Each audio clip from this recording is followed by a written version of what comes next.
Oh, I know! How shocking!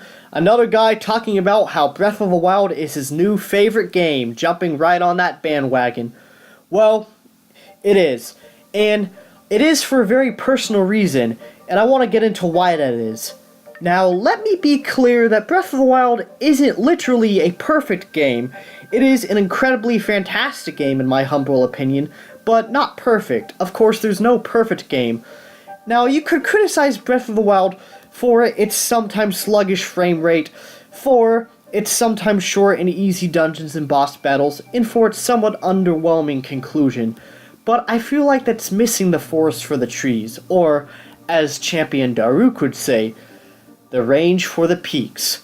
The reason why Breath of the Wild is my new favorite Zelda game is because of the stage in my life in which I played it, a very personal reason. Now, I've only been out of college for a year, and I really am starting to learn what it's like to be an independent adult, and, the kind of responsibility that brings.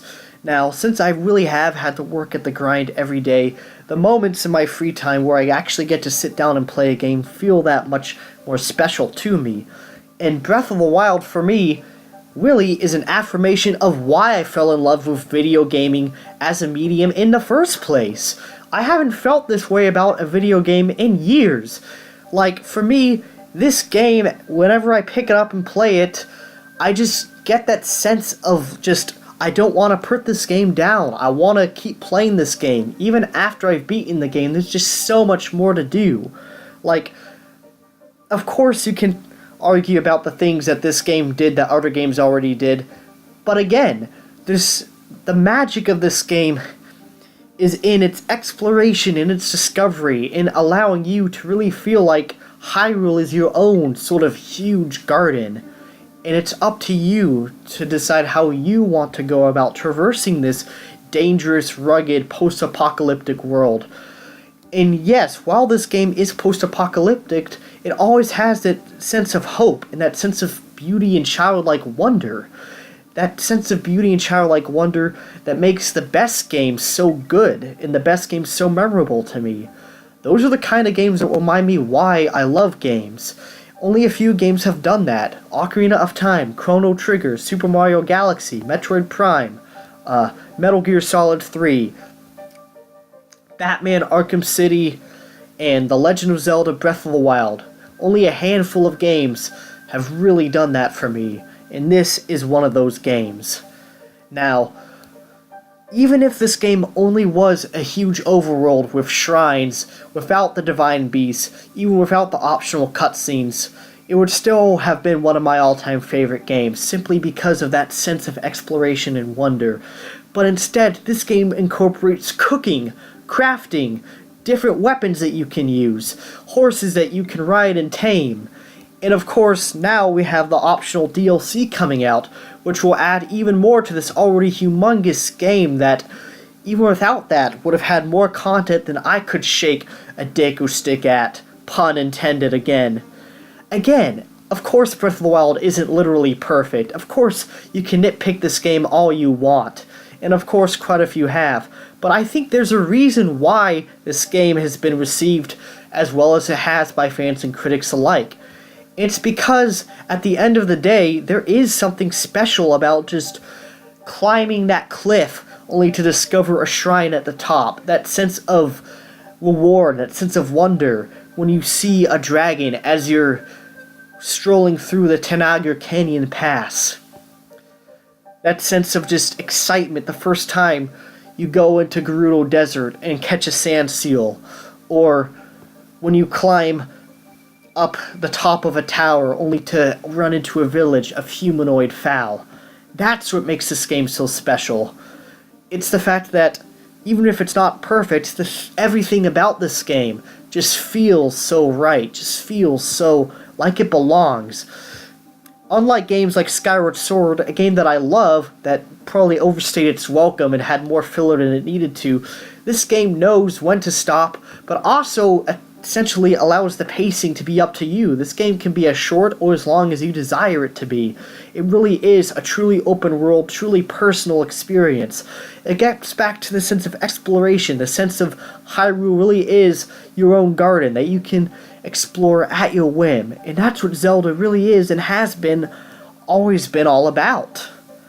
And for me personally, this is the first time in my life where I've ever had to, work at the grind every day, really have had that sense of personal responsibility, since I now have to pay my own rent, have to go and work at a job. It really is a game that just strikes a chord for me in the time of my life in which I finally got to first play it.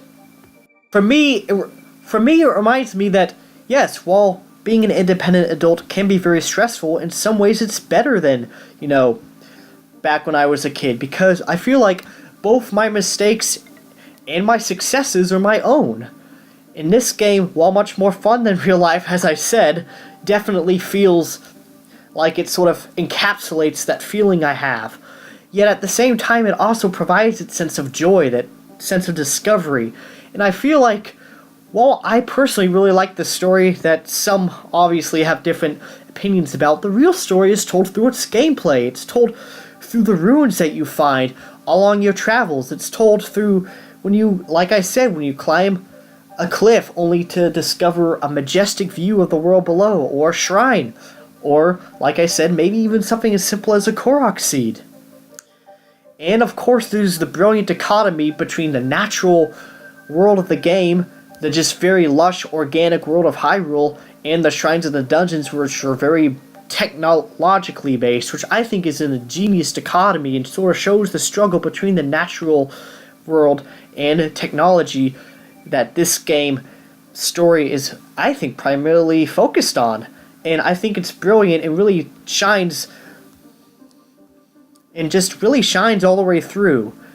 Like I said, everything about this game just feels right. And I feel like the title, Breath of the Wild, really means what it says. It's beckoning you as the player to take a breath of fresh air. Take a breath of the wild around you. And that's why this game is so special to me. Like I said, it's a reaffirmation of why I loved video games in the first place, and why I will continue to love them for all my life. Now, I just want to say that everybody has their own favorite Zelda game, and like I said, I wasn't sure if this game would top Ocarina of Time for me, which, until previously, had been my favorite Zelda game of all time, but this game topped it.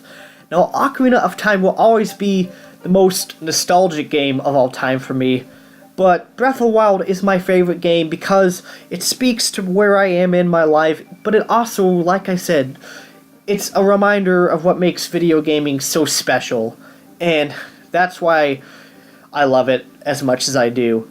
Thank you so much for watching, and I just want to let you know I will be doing sort of a Batman-themed month next July. I will be reviewing all of the live-action Batman films, and even a Batman video game, which I'm definitely very excited about doing. I hope you enjoyed this video review. This review was not scripted, so I apologize for the hiccups, but until next time, peace out!